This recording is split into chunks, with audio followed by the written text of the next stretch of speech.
Yan, ganda ni Biancy, oh. Kamukha ng mama niya, oh. Yan, oh. Iya, isang tawa nga dyan. Yan, di ba, mga kaibigan, oh. Yan. Sa wakas po, si Biancy po ay ano na. Tapos na po siya ng teacher. Teacher ba yan? Ang natapos mo, Biancy? Masimula pa lang. Yan. So, sa wakas, no? Natapos yung grade 12. Kasi 17 pa lang po si Biancy po, mga kaibigan. At siyempre may mga handa dito. Ano? Ang daming handaan po, mga kaibigan, ha? Oo. Yan, salamat po sa mga sponsors. Shout out sa mga sponsors. Mabuhay po kayo. Pati po si Genesis Bataliro. Uy, Bataliro pala ito si Genesis. Pinsan niya ito. Ha? Pinsan Bataliro ay, oh, mga kaibigan, di ba? Baka pamangkin nung papa. Pamangkin mo yan? Kaya pala Bataliro. Bataliro. So yan po si Genesis Bataliro. Ito yung vlog ni Dr. Lab. Dr. Lab! Yan, no? Vlog ni Dr. Na. Ay, ginawa ng bahay ni Dr. Lab yan. Huwag kayo, di ba? Mga kaibigan. Magandang bahay ni, ni Genesis. Talagang tinulungan siya ni Dr. Lab na magkaroon po ng bahay. Opo, yung kita po ni Dr. Lab po, mga kaibigan, ay tumulong po siya sa pabahay ni Genesis. Thank you. Mga kalinga at mga kaibigan. Daming wow, grabe. Talaga naman, no? Di ba na ang pinagpala? Ha? Ayan pa. Yung tatlong marites, andito. Ayan. Congratulations po kay Biancy Jane Iluna Batalero. Tayo ng feeling nyo po na yung anak nyo po, graduate po ng grade 12. Anong pakiramdam nyo po? Sobrang saya po kasi malapit na po siyang Malapit na mag-asawa. mag-college. Akala ko mag-asawa. Ay, wag mong hanggang titapos mong pag-asawahin yan. Hindi pa po at may pangarap pa po siya. May pangarap. Gusto niya munang pagtrabaho bago. Opo, tama. Kasi yung mga kapatid niya daw po gusto niya munang Patulungan din niya. Ayun. Yun ang maganda, mga kaibigan, no? Yung mga kapatid ni Biancy po, itutulungan din po niya. Kasi siyempre siya lang po ang inasahan ng kanyang pamilya.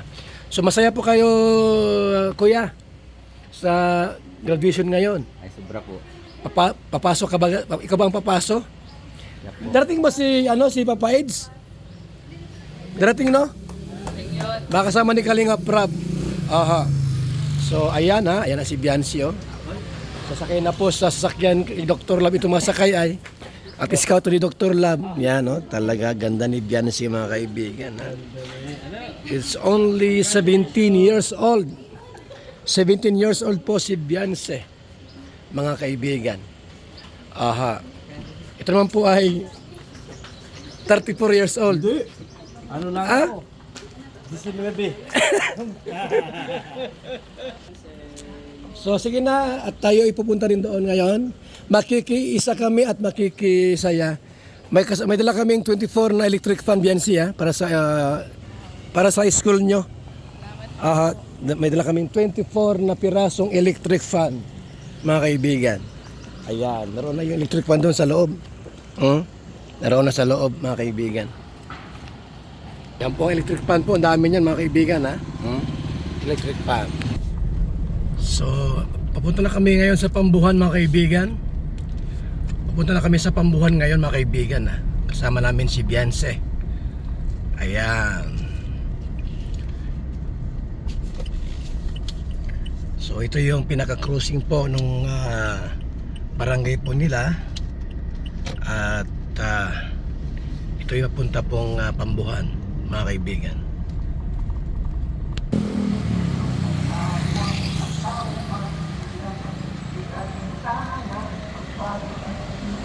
Yan, si Biancy dyan, oh. Let's go! So, mga kaibigan, mga kalingap, bali, 4 pong sasakyan. 4 na sasakyan po.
Kinagawa ni Biancy mga kaibigan, no?